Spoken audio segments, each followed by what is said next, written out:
All right, today we're not just going to go over some boring grammar rule. Nope. We're going to unlock a secret weapon for telling way better stories in English. So forget all those dry formulas you've seen. We're going to learn how to actually paint a picture with your words. Let's dive right in.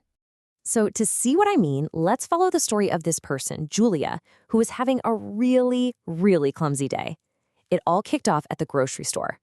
See, she was just reading a label that was the action in progress, and then suddenly something else happened. So the jar smashes on the floor. Julia looks up, and what was happening all around her?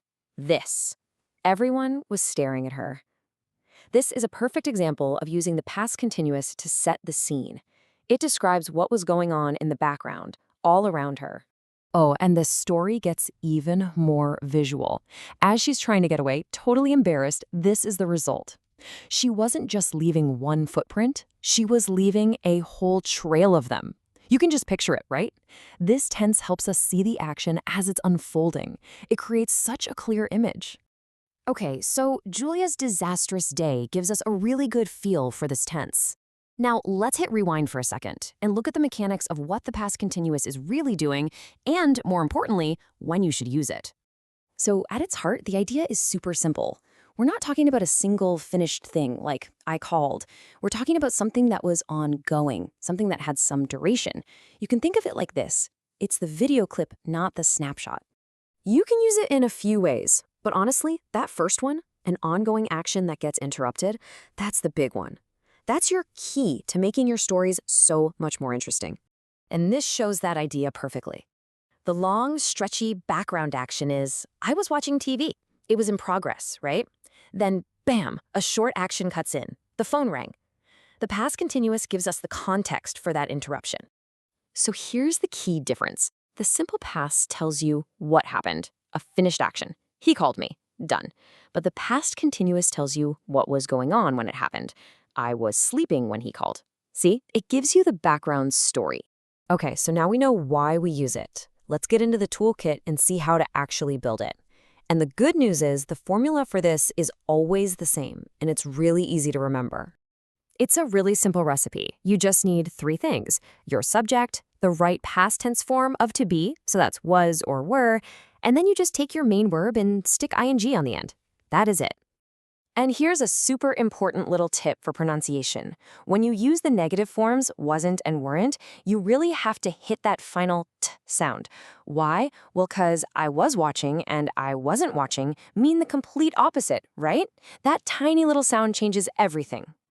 Now, like any tool, you can use this one the wrong way. So let's talk about the single biggest mistake people make with the past continuous so you can just sidestep it completely. It all comes down to a special kind of verb. These are called stative verbs. Fancy name, but all it means is that these verbs describe a state, not a doing action. Think of them as being verbs. They're about thoughts, emotions, senses, things like know, love, believe, own. They aren't physical activities. And you can see exactly what I mean right here. Because these verbs describe a state, not something in progress, you almost always just use the simple past. You wouldn't say, I was knowing him. It just sounds a bit off. You'd say, I knew him. It's a state of being, not an action in motion. All right, enough theory. The best way to get a feel for this is to actually use it. So let's do a quick fire practice round to see what you've picked up. You ready? Okay, first up, how would you change this sentence to talk about an ongoing action in the past? Exactly. I goes with was and then just add that ing. I was learning English. Simple as that. You got it. All right, next one. Let's make this one negative. How would you say this was not happening? And go ahead, try using that contraction we talked about. Perfect. They uses were, so the negative contraction is weren't. They weren't driving to the store. Nailed it. And for our last one here, let's try to make a question with these words. Now remember, for questions, we have to flip the word order a little. Fantastic. What were you doing yesterday? You know, you just put together one of the most common questions people ask in everyday English using this tense. Well done. And just like that, we've come full circle. We started with a story, we looked at the rules, we did some practice, and now it's time to put all this power back into your hands as the storyteller. So, the main thing to remember is this. the past continuous is your tool for adding depth. It gives your listener the context. It paints the background of your story so they know what was already happening when the main event kicked in. It turns a boring statement into a full scene. So I'll leave you with this question. Think about it. Try to answer for yourself in a full English sentence. Thanks for hanging out for this explainer. Now go out there and start telling some amazing stories.